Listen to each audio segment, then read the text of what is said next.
Hoy vamos a hablar el capítulo 10 de estos proverbios que han sido de grande bendición en nuestra vida. He estado predicando acerca de ellos y me han ayudado a poder dar buenos consejos de la palabra de Dios, y aconsejo a los pastores que escudriñen este libro para que lo puedan enseñar de una manera desglosada a su congregación. Bueno, capítulo 10, los proverbios de Salomón. El hijo sabio, o sea, el hijo inteligente, el hijo diestro, el excelente, el experto, el hábil, el maestro alegra al padre, o sea, le ilumina el rostro. El hijo sabio siempre va a traer alegrías, pero el hijo necio, y el hebreo dice el tonto o el bobo o el insensato, es tristeza de su madre, es decir, la trae a depresión, a ansiedad. Entonces empieza este proverbio con una, que es una parte de los proverbios que parece que cada verso está aislado, pero que se aprovecha cada uno de una manera muy profunda, hablando de diversos temas, ¿no? El hijo inteligente, pues es el hijo el que trabaja para ser diestro, para ser hábil, para volverse excelente, experto en algo, en un maestro. Entonces, todo eso va a llenar de alegría al padre, a la madre, porque es de bendición estar cerca de estas personas y porque han entendido el razón de la vida. Pero el otro, el necio, el que no se enfoca nunca en lo eterno, en lo espiritual, sino que se la pasa en la diversión, en las comilongas, en las bebidas, sin lograr nada realmente de lo divino, trae a depresión a los padres. Recordemos, hermanos, que Salomón le está hablando a su hijo y es gente creyente. Entonces, la primera aplicación que le debemos de dar a este libro es a padres creyentes y a hijos de padres creyentes. Entonces, no podemos manejarlo de una manera humanista o de una manera solamente enfocada como en el materialismo. Aquí, como es palabra de Dios, está definitivamente y en primer lugar lo divino, lo eterno, ¿no? Entonces, ¿cuál es el hijo que alegra al padre? El que se mete a las cosas de Dios, el que va ejerciendo un ministerio, el que va honrando a Dios, lo va respetando. Pero el otro, el que no quiere nada con Dios, hace que vivan tristes los padres, amargados, en frustración, en tristeza, porque saben que tarde que temprano su final va a ser terrible. Los tesoros, o sea, lo que almacenas, dice el verso 2, lo que amontonas, si es de maldad, no va a ser de provecho. O sea, no te van a mejorar, ni te van a ascender, ni te van a beneficiar. O sea, si alguien está atesorando cosas mal habidas, si alguien está enriqueciéndose de una manera ilícita, ante los ojos de Dios está acabando su ruina, aunque humanamente le esté yendo bien. Pero la justicia, hacer lo recto, lo correcto, te libra de la muerte. O sea, esto detiene al ángel destructor, como cuando lo vimos en la historia del Éxodo, que ellos pusieron sangre en los dinteles y él no podía entrar. Entonces, todo lo que almacenemos, obtenido de una mala forma, tarde que temprano, Dios nos va a enseñar el disgusto que tiene porque no confiamos en las bendiciones que Él tiene para nosotros.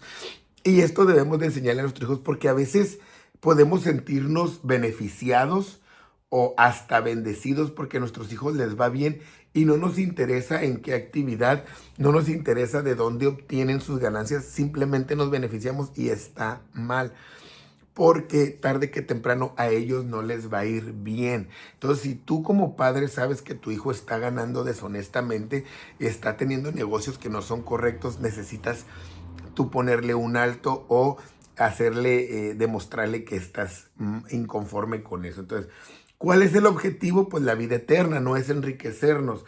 Entonces no tiene provecho eso mal habido. Entonces necesitamos nosotros librarnos del juez vengador, de esa espada destructora, y es haciendo las cosas de una manera recta. Esto lo deben de saber nuestros hijos. En la Biblia está penada la ganancia deshonesta. Hay que enseñarlos a tener esos valores, no beneficiarnos como padres porque nos solventan algunas cosas, siendo que su dinero puede ser ilícito. Entonces, un padre cristiano no puede aceptar este tipo de remuneraciones. Jehová, verso 3, no dejará padecer hambre al justo, mas la iniquidad lanzará, o sea, alejará, empujará hacia abajo a los impíos. Ok, bueno, en la tierra prometida ellos tenían asegurada la leche, el pan, la miel y todo lo que nos dice de esa manera objetiva, siempre y cuando fueran objetivos ellos y cumplidos en el pacto. Entonces Salomón le recuerda eso a su hijo. Mientras tú estés aquí, tú vas a estar bendecido, no te va a faltar nada, es algo diferente al desierto donde se carece de todo, pero mientras seas obediente no vas a padecer hambre, ¿no? Le dice, pero si eres malo, entonces vas a ser lanzado, y el más claro ejemplo es Adán, que estando en el jardín, él fue lanzado hacia afuera, echado por la desobediencia, porque no dio el ancho o no dio lo que debía de él alcanzar para poder seguir viviendo aquí. Entonces, ahora en nuestros tiempos es diferente. La promesa que ahí le están diciendo a ellos es porque viven en una tierra que fluye leche y miel y que lo sacaron del desierto.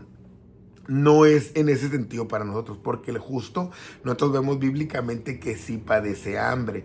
Ok, entonces los procesos que Dios nos da o nos manda o nos permite son para que también entendamos ese texto de que el proceso o el padecimiento no nos va a llevar a la muerte, ni nos va a sacar de Dios, no nos va a alejar de Él, sino que debemos de entenderlo como un proceso en el que vamos a padecer, pero es por crecimiento. Entonces, la mano negligente empobrece. La mano que no trabaja, porque caen en formas de agarrar de una manera mala su sustento. Aunque Dios les dio un día de reposo, había en el pueblo quien no quería trabajar, había flojos. Y ahí es donde nosotros debemos de cuidar que nuestros hijos tengan un trabajo, tengan un oficio, una preparación, para que no caigan en andar robando, defraudando. Más la mano de los diligentes, o sea, de una persona activa, una persona determinada, dice, enriquece, o sea, acumula, prospera, no le hace falta. Entonces, los que no trabajan deben de tener esa seguridad de que van a carecer y que es de Dios que el que no trabaje no coma. Pero la mano que trabaja, Dios la va a bendecir, Dios la va a fortalecer. Entonces, esto es que aprovechemos las oportunidades de trabajo, los que están jóvenes, los que ya se graduaron, los que tienen ese tiempo, aprovechenlo, no sean negligentes, no esperen que la vida los apriete, los atore, sino que deben de aprovechar todas las oportunidades de trabajo. Y eso es en la iglesia, porque hay quien en la iglesia tiene todo para trabajar y no trabaja. Y el que no trabaja empobrece. Miren, se la pasan criticando, se la pasan chismeando, hablando del prójimo, hablando del trabajo de los demás. Entonces, el proverbio es para que entiendan que la mano diligente va a enriquecerse, es decir, Dios los va a llenar de bendición, los va a llenar de sabiduría, los va a llenar de visión. Entonces necesitan aprovechar y trabajar en su don, en su ministerio, en lo que Dios tiene para ustedes.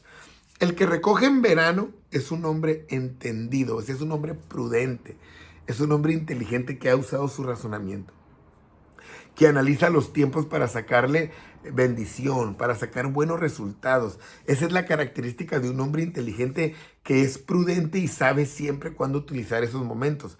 Pero el que duerme en el tiempo de la siega avergüenza, porque cuando hay que trabajar, no trabaja.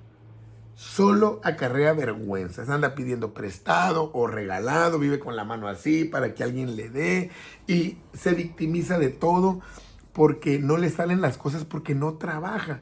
Se queja de que los demás sí tienen, se queja de que Dios no lo bendice, acusa a los que tienen de malas actividades, pero es porque él no trabaja.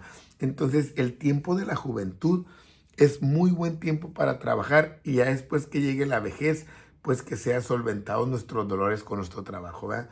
Hay bendiciones sobre la cabeza, o sea, hay corona, hay victoria del justo, pero violencia, o sea, derrota cubrirá la boca de los impíos. Entonces, el que practique la justicia va a ser recompensado por Dios. El mismo Abraham le creyó a Dios y le fue contado por justicia, Moisés también. Y eso es el ejemplo que nosotros tenemos. Dios nos va a coronar porque estamos buscando la justicia de Dios, ser íntegros. Pero la violencia va a estar sobre los impíos, porque ellos, dice, cubrirán la boca de los impíos porque van a vivir en amargura, en queja, en derrota, en envidia, viendo que los demás prosperan y ellos no. Entonces, los proverbios nos van a ayudar a hacer una reflexión personal en nuestra vida para cambiar muchos hábitos, cambiar muchas actitudes que no nos ayudan en nada. Miren lo que dice este. La memoria, o sea, el recuerdo, verso 7, del justo será bendita. O sea, será de bendición. Los panteones no distinguen cuerpos, pero Dios sí distingue vidas. Entonces, el recuerdo de los que obedecieron a Dios, sus obras, su trabajo, su esfuerzo, va a ser recordado de una maravillosa manera. Siempre va a haber un buen testimonio, como el libro de Hebreos que habla de estos grandes hombres de la fe. Pero, dice, el nombre de los impíos se pudrirá. Cuando habla de nombre, pues es de la autoridad, del honor, de la historia, de lo ilustre de ese hombre. Dice, se va a pudrir, está hablando de que va a ser comido por gusanos. Es decir, a nadie le va a servir, nadie lo va a querer recordar, porque no hubo honor, hubo daño, hubo tristeza, hubo amargura, hubo incumplimiento. Entonces, qué importante es cómo trabajamos en este tiempo, en esta vida, porque va a trascender aun cuando no estemos. De hecho, hay hermanos de los que hablamos y ya no están, pero ellos trascendieron por su trabajo, por sus obras, y es muy loable recordarlos porque bendice nuestra vida todavía en este trabajo. Más en mi caso como pastor, que ha habido siervos de Dios que ya no están, pero que uno los recuerda con mucho cariño porque bebimos de ellos o fueron parte de formación o de su ejemplo, de su testimonio, de su ministerio. Y los recordamos de maneras muy, muy, muy impresionantes. Por ejemplo, uno es el caso de mi papá, que él fue pastor y que yo vi en él un hombre que le sirvió a Dios hasta que dejó de respirar. Otro que se me viene a la mente, que para mí es un hombre ilustre, también es el hermano Josué Mendoza, que él, un gran maestro, un gran predicador. Hombres que si vemos por ahí algún video de él, o nos acordamos de una predicación, bendice nuestra vida. Entonces vemos el ejemplo, la enseñanza en estos hombres, por mencionar algunos, que han realmente causado un impacto en nuestra vida. Pero también te puedes acordar de gente que era bien negativa, de gente que nunca sumaba, de gente que siempre desobedecía y que ya no están, y que tristemente su nombre, pues a veces es mejor ni recordarlo, ¿verdad? Por el fruto, por el trabajo. Entonces, el que camina en integridad, en perfección, anda confiado, está seguro, porque Dios es su refugio, porque Dios lo va a ayudar, porque Dios lo va a bendecir, porque es su testimonio, porque es un hombre transparente. Pero el que pervierte, o sea, el que distorsiona, dice el 9, el que cae en perversión, el que tuerce sus caminos, va a ser quebrantado, o sea, va a ser descubierto, va a ser castigado. El que no tiene nada que esconder, que no arrastra sus trapitos, ese está bien, sabe que Dios lo conoce, pero el otro vive con miedo de que salgan a la luz las cosas que ha hecho mal, porque su camino no ha sido recto, no ha sido derecho. La importancia de la tranquilidad y la seguridad de caminar derecho delante de Dios. El que guiña el ojo, verso 10, o sea, el que hace señas con sus miradas como para echar mentiras, para engañar, para lisonjear, ese acarrea tristeza. Y el necio de labios será castigado, porque anda formulando cosas negativas, malas, que no se atreve a decirlas de frente. Entonces va a ser castigado porque no es verdadero ni es íntegro, y porque siempre anda quedando mal y hablando mal de sus prójimos. Manantial, vete al verso 11, fuente cavada, ese es un manantial, de vida es la boca del justo. Una fuente cavada ocupaba de mucho trabajo, muchísimo trabajo y cuidado para lograr encontrar agua que bendijera a la comunidad. Para ellos el agua era como el oro.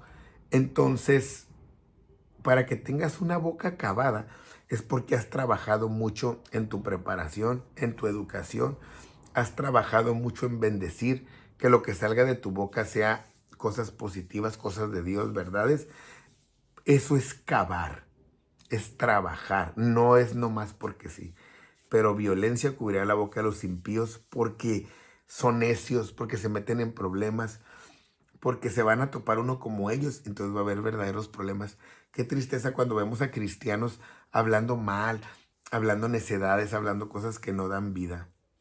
Verso 12. El odio, la enemistad despierta, o sea, excita rencillas.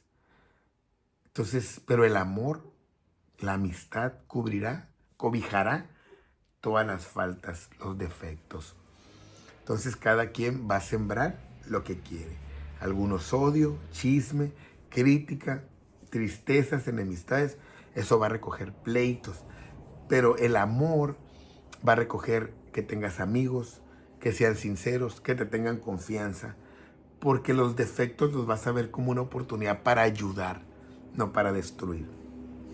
Mas la vara, o sea, cada verso está impresionante lo que puedes tú ver, entender de este capítulo 10.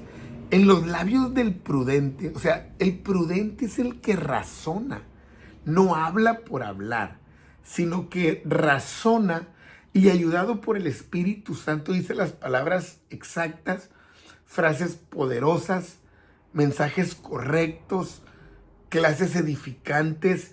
O sea, todo lo que salga de él va a ser sabio. Pero la vara, o sea, el castigo, el látigo, el palo, es para la espalda del falto de cordura. Para los que no quieren ser corregidos. Para los que viven en su prudencia. Entonces, que no quieren aprender de buena forma. Entonces Dios tiene las maneras para enseñarlos. Verso 14. Los sabios guardan, atesoran la sabiduría. Entre más sabiduría, mejor. La amontonan porque nunca va a estar de más. Se apropian de ella para cuando la necesiten, la van a usar. Mas la boca del necio es calamidad cercana, porque son impulsivos, porque ellos se manejan por pasión, ellos se manejan por arranque. Me hiciste y te hago. Por eso ellos no tienen esa capacidad de desarrollar esa sabiduría, porque no les interesa. Las riquezas del rico son su ciudad fortificada, porque ellos dependen de lo que tienen, es su fuerza, es su seguridad, es su Dios mismo. Pero me impacta que dice, y el desmayo, o sea, la desilusión de los pobres es su pobreza. He predicado de esto, he aconsejado de esto, porque ser pobre no tiene nada de malo. Pero en el sentido que sea, porque alguien puede ser pobre económico, pobre de educación, pobre de conocimiento, pobre de hábitos, de modales, etcétera. Hay muchos tipos de pobrezas, ¿no? Pero lo peor es que abraces la pobreza. O sea, que no sepas nada no es lo peor. Que no quieras saber nada, eso es lo peor. Que no tengas dinero, pues no tienes. Pero que no hagas algo por tener, ese es el desmayo. La gente que dice, no, pues es que yo nunca voy a tener, yo nunca voy a saber, yo nunca voy a hacer esto. Ese es el desmayo del pobre, es su pobreza. Y debemos de trabajar en eso, porque hay quien vive abrazando esas limitantes y nunca vas a crecer en nada. La obra del justo es para vida, porque sus pensamientos, planes, ideas están fundamentados en algo que va a redundar para bendición, mas el fruto del impío es para pecado. Es decir, ellos van a tener su pago a su desvío, a sus malas acciones, a sus malas obras. No se van a salvar. Camino a la vida es guardar la instrucción, porque es la guía, porque es el objetivo, porque ahí vemos la meta, porque es la lucha que tenemos. Pero quien desecha, abandona, quien afloja o quien renuncia a la reprensión, o sea, que te refuten que estás mal, que no es por ahí, que te pongan argumentos, ese yerra, se equivoca. Porque ya cerró su corazón, ya cerró su mente. Y si va en el camino equivocado, pues así va a seguir. Entonces es un cuidado, ¿no? El que encubre el odio es de labios mentirosos, es un falso, así de fácil, porque lo que hay en su interior es algo que no es correcto. Entonces lo tiene que hablar, tiene que salir eso malo, tiene que ser expuesto. Y el que propaga la calumnia es necio, porque suma para que su hermano sea dañado en su testimonio, sea maltratado. Entonces, cuidado con estas personas y cuidado con ser personas así. En las muchas palabras no falta pecado, mas el que refrena, el que se abstiene, sus labios es prudente. O sea, si estamos hablando y hablando y hablando, vamos a pecar, vamos a decir cosas que no debemos de decir por tanta verborrea. Pero el que se abstiene, quise ver. Y eso es algo que en lo que sufrimos la mayoría. Rápido estamos hablando lo que no debemos de hablar y ahí ya se nos salen 2, 3 cosas que están en el interior. Plata escogida, refinada, libre de escoria, es la lengua del justo. Mas el corazón de los impíos es como nada, es insignificante, es poca cosa. Entonces, la boca del creyente debe ser como esa plata ya refinada, que está seguro que va a hablar bendición. Pero los otros, no importa lo que diga, no sirve de nada. Los labios del justo apacientan, tus palabras ayudan, pastorean, alimentan, son de bendición. Tus palabras a muchos, tus consejos, mas los necios mueren por falta de entendimiento. Pero el hebreo dice por descorazonados, por falta de sentimiento, por eso mueren. La bendición, o sea, la prosperidad, el don de Jehová, es la que enriquece, la que se acumula y no añade tristeza con ellos, porque sabemos que nos van a bendecir, que es lo correcto, entonces lo vamos a hacer de una manera íntegra. El hacer maldad es como una diversión al insensato, de eso viven, se gozan, mas la sabiduría recrea al hombre de entendimiento, porque ahí está nuestro gozo, en avanzar, en crecer, en ayudar, en bendecir. Lo que el impío teme, verso 24, eso le vendrá.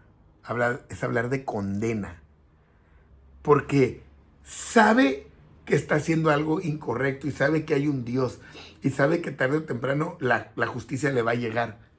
Él teme porque sabe que no lo hace bien, pero a los justos les será dado lo que desean, lo que anhelan. Y aquí quiero decirle a los hermanos que anhelan ver a su pareja, a sus hijos, sirviendo a Dios, ejerciendo el ministerio, métanse a la justicia de Dios. Métanse ahí para que vean el resultado, porque es una promesa. A los justos se les va a dar lo que ellos anhelan, desean en su corazón. Y eso es que Dios esté con nosotros. Entonces hay que meternos a la justicia, es la clave. Como pasa el torbellino y hace su desastre, así el malo no va a permanecer. Rápido va a pasar, mas el justo va a permanecer para siempre, eternidad. Vamos a estar con el Señor. Como el vinagre a los dientes, dice el 26, y como el humo a los ojos, así es el perezoso a los que lo envían, porque te urge algo y no se apura, porque lo quieres de una manera y lo hace como quiere, o sea, causa como ese ardor en los ojos y como ese malestar en los dientes, porque no hace las cosas, las hace sin ganas, sin ser detallista, y así pasa cuando el Señor nos manda a trabajar en su obra y no lo hacemos. Le causamos dolor, tristeza, desaliento. El temor de Jehová aumentará los días, mas los años de los impíos van a ser cortados, es decir, interrumpidos. ¿De qué sirve que duren tantos años si es puro mal y pura desobediencia? La esperanza de los justos es alegría, mas la esperanza de los impíos perecerá. Porque la de los justos saben que tarde que temprano van a estar con el Rey, van a estar con el Señor en el cielo disfrutando. Pero los otros se les va a acabar su esperanza en lo que la tienen puesta, porque es finita. El camino de Jehová es fortaleza al perfecto, pero es destrucción a los que hacen maldad. El justo no será removido jamás. El justo no titubea, no se cae. Pero los impíos van a ser sacados de la tierra prometida. Y en nuestro caso no van a estar en la nueva Jerusalén. La boca del justo producirá sabiduría, mas la lengua perversa será cortada, es decir, va a ser callada, derribada. Pero la boca del justo, todo lo que habla, todo lo que dice, redunda en bendición. Por eso tenemos que cuidar mucho lo que hablamos. Proverbios habla mucho de la boca, de las palabras. Verso 32, y cerramos este capítulo. Los labios del justo saben hablar lo que agrada, lo que se necesita, lo que trae vida, lo que bendice. Mas la boca de los impíos habla perversidades, necedades, cosas ruines, falsos testimonios, calumnias. Por eso a Dios le gusta que las palabras que salen de tu boca le agraden. Bendiciones.